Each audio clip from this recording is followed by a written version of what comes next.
In their infinite wisdom, the AoE4 developers have decided to bless us with a patch, which is going to be released tomorrow, but I'll get the patch notes right now. So I'm going to go over here, the most important parts of this upcoming smallish patch. So first of all, they're going to increase the rate at which you can find games. This of course will maybe slightly lower game quality, but I think it's an acceptable compromise here, because right now, even if you're playing in these ranges where there should be enough players, it still usually takes like 1 or 2 minutes to find games, which, you know, especially if you're higher up, that's going to be, you know, many minutes to find games. So it makes sense to make it a little bit faster. Scouts now move 35% slower while carrying an animal carcass. Huge nerf to professional scouts, which in turn is a big nerf to the Rus and the Holy Roman Empire. This makes a lot of sense. Professional scouts was very popular, and these two civs used them the most, but other civs could also use professional scouts, and it was just a little bit silly that there was just like almost nothing you could do to actually prevent this. So what does 35% slower actually mean? Oh, actually it's 35% slower. So they redo the math here, and it's now 1.2. And if you look, take a look here, a spearman moves at 125 and an archer also at 125. So you can now outrun the scouts when they're carrying carcasses with spearmen and archers. So it's going to make it a lot easier to prevent people from stealing deer. So you can still use professional scouts to take deer that are fairly close to your base, or that are some sort of neutral location, but you can't just like run in there and take your opponent's deer patches that are protecting them. And also you can even maybe prevent your opponent from taking deer that are, you know, somewhere in the middle of the map, if you have some units in feudal. So this should make it a lot fairer, and you have to take into account that professional scouts is a very expensive upgrade. So if you get professional scouts and, you know, build like 5, 6, 7 scouts, that's a fairly big investment. And you can now counter that by just like making a couple of spears or horsemen. Horsemen, of course, would already outrun scouts, but now they're going to be able to outrun them much more easily, and just catch up to them and kill them on the way. Or with spearmen, at least you can force them to sort of drop the carcasses and not return with them. So that, I think, is a really good change. I really like this. Next, we have a buff to Horsemen, +1 at each tier. I think it's just +1 across the board. So Horsemen are going to have 2 ranged armor by default, which is going to make them quite a bit better at countering archers, and also going to make them better at raiding, because it means that things like TC fire from castles is going to do less damage to them. So this means that in the late game especially, Horsemen are going to be much better at raiding than they previously were. I like this change. Horsemen were one of the weaker units in the game, so that said, I don't think this changes like a huge amount, because Horsemen were already a pretty decent counter to archers. The problem is just that the Horsemen get mega hard countered by spearmen. So if there's any sort of spearmen plus archer composition, if you don't have your own archers to take out the spears before you engage, Horsemen just like lose so hard to an archer army where that's even just a couple of spearmen mixed in, and this is not going to change this too much. So I still don't think we're going to see like mass Horsemen be a thing. But this will, for example, force the English to mix in some spears if they're facing against Horsemen, and is, for example, going to improve something like the Abbasid versus English matchup, for example, which can be quite tough. Next up, you have Civ-specific changes. So Holy Roman Empire now get the properly bracing spearmen, and they also fixed an instance of the prelate getting stuck while inspiring. So the way they're wording this already sort of implies that they're not really sure that they've fixed all the bugs of the prelate stopping to inspire. So like they already had a previous patch where they already fixed like some of the bugs of the prelate stopping to inspire. Apparently this fixes some more, but probably not all of them. So yeah, let's see how good the prelates actually are. But of course, this is an important part of the Holy Roman Empire economy, so this is going to help them a lot. But they also lose at least some of the strength of professional scouts.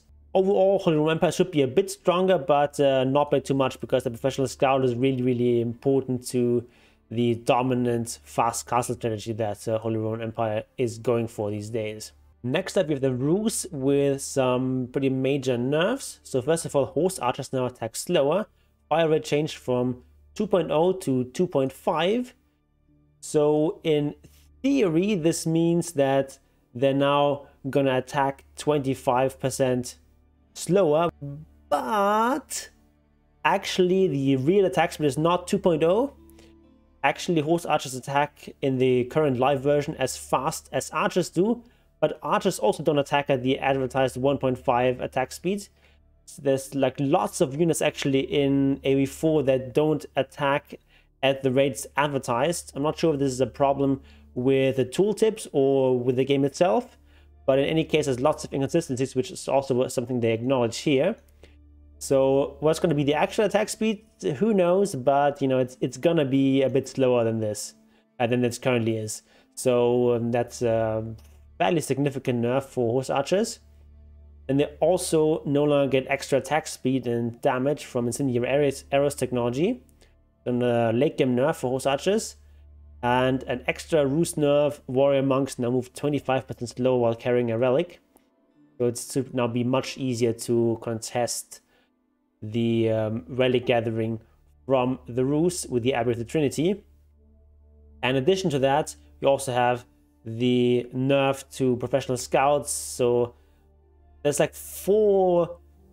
okay, this one is more of late game stuff that doesn't matter too much. But like this is a major nerf. This is like a decent nerf, and then also the professional scouts nerf. All 4 of these nerfs combined is going to make Rus a lot weaker. Next up, we have the Mongols. And as a bit of context here, Mongols are currently by far the strongest civ. So for a while, when people first figured out how to play Rus properly, it looked like Rus might actually be the strongest on at least open land maps. But actually it turns out Mongols are just the best on any kind of land map, any kind of hybrid map, and they're still competitive even on water maps. This depends a bit on skill level.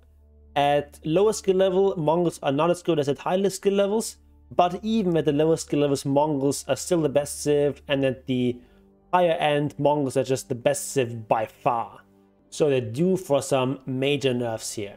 So the first nerf for Mongols is that their starting wood is decreased from 200 to 150. This means you can still make an uvu, but then you're going to be completely out of wood. Now, because you're going to be driving your starting TC to a wood line, you don't need to make a girl right away. But still, of course, it's going to delay everything that the Mongol player likes to do. So this is a very good nerf.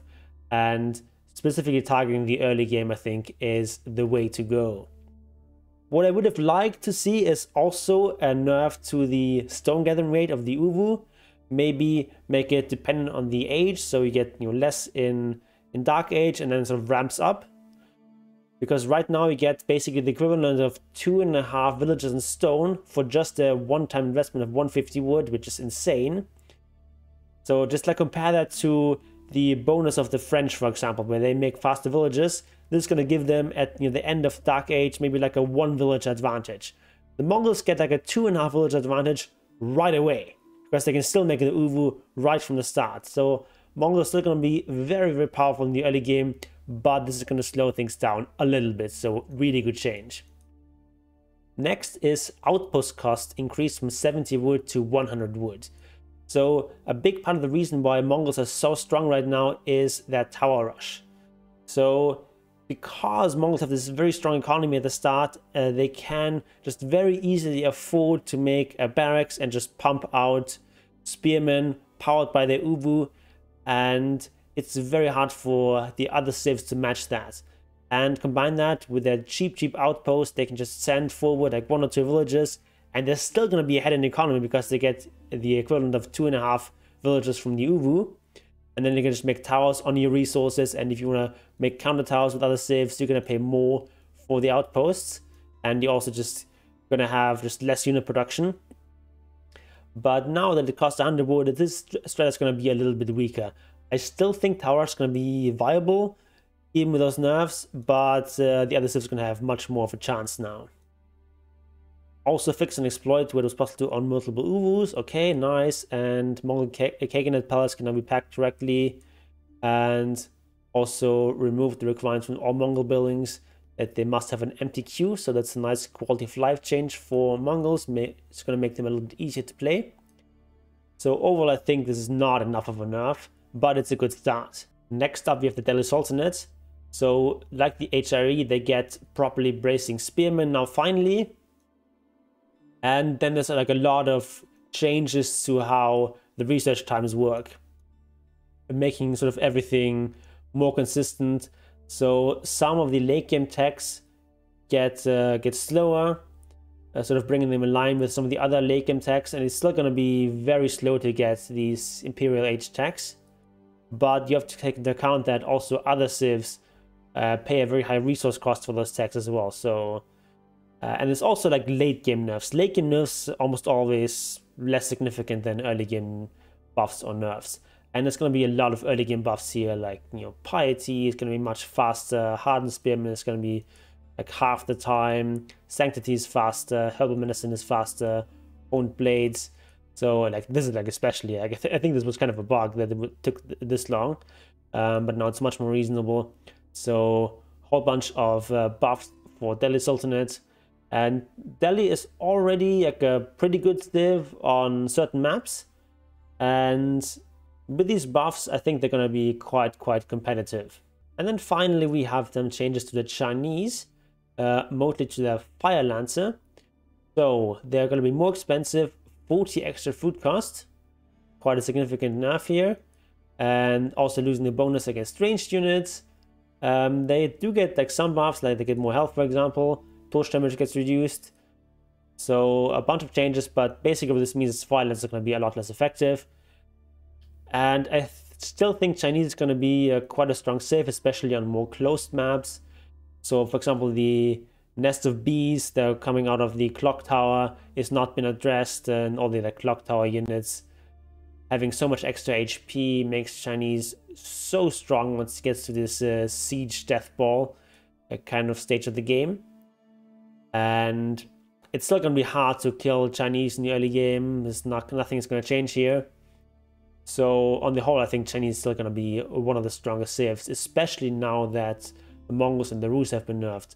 Maybe Chinese might even be the #1 civ now, even though they've got some nerfs here. And that is it. So there's going to be no changes to Abbasid, who are currently widely considered to be the worst civ. They get some indirect buffs because they now have stronger horsemen, which Abbasid relies on to some extent, but still they're probably going to be the weakest civ, I would guess. English don't get changed at all. They're also kind of like a weaker civ. They even get some indirect nerfs here from this horseman buff, so horsemen are going to be stronger against their longbows, and of course English rely on longbows quite a bit. They're probably still going to be sort of mid to low tier civ. French also not changed at all. I think French are in quite a good state. I mean, water maps kind of broken. French are really good there, but like on land maps, French are still sort of easy to play, beginner friendly, but they're not too strong. And also they get some like indirect nerfs against HRE and the Delhi, because they now can properly brace against the French knights, which just makes sense. And they already say here that they're going to look into buffing Abbasid, improving counterbliff with siege weapons, very important. Tuning demolition ships, they're no longer going to be medieval nukes with their Imperial Age upgrades. And yeah, ensuring elephants and mounted cavalry no longer attack faster when their animation is cancelled. This is especially important for scouts. Huge impact in the early game, but also of course elephants. Kind of silly how you can just like move and attack again right away. There's definitely something that needs to be addressed, but not going to be in this patch. This seems to be more like a kind of like a hotfix kind of patch where they, I think, had planned to release the next patch a little bit later, but they just saw the game was in a pretty bad state, so they decided to put out this patch, which can't be said to be rushed out, but apparently by Epic standards, this is a rushed kind of patch. So let's see what kind of new bugs this patch introduces. But hopefully it's going to make the whole game a little bit more fair and will save us from all the Mongol tower rushes.